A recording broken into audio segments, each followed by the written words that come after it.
Alright, today we're going to be demonstrating how to properly suction.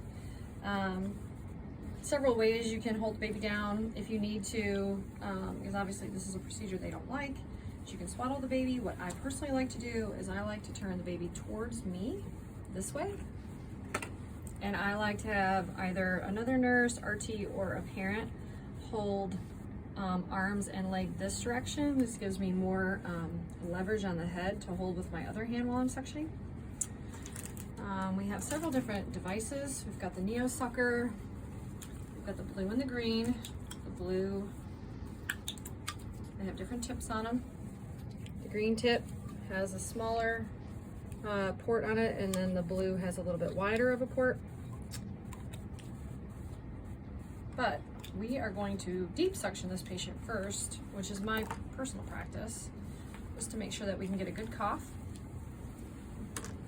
You're going to use a Cathin sleeve, appropriate size for their size nose. Insert on the end there.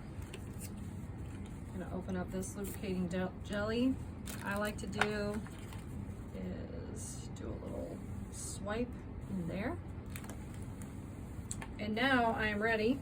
I am right-handed, so I'm going to use my left hand to kind of hold the head while whoever else is holding the baby. And I'm going to insert in the nair. And as I'm doing that, I'm going to be very careful.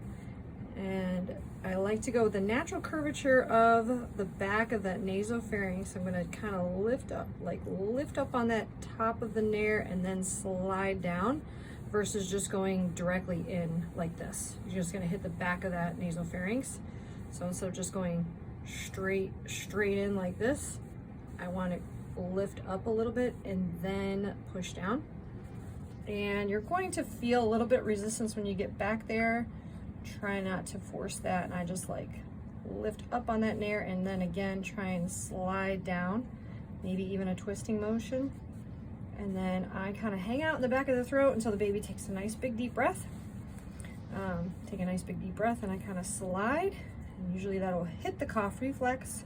And as they're coughing, I just depress my suction and swirl and try and get some of that stuff up, kind of in a slower motion, so that you have time to actually grab the secretions. If you go in and pull out too soon, these tiny little holes at the end of the suction catheter are too small, and if the patient has thick secretions, you're not going to be able to get it up through the catheter. So you're going to insert, wait till the baby takes a nice big deep breath, kind of slide in. You're going to feel them cough, depress your suction, and slowly pull back out. And then I give the baby a few breaths in between. Definitely want to do the other side if possible. Reapply your lubrication if you absolutely have to. And you're going to go into the other side of the nair, and in this baby, it's not, this is a fake baby, so it's not open right there, but you'll do the other side and suction and get anything up on that side. And then when we're done, personally, I like to sit the baby up so you can catch their breath, and pat their back so you can catch their breath up a little bit, and voila, all done.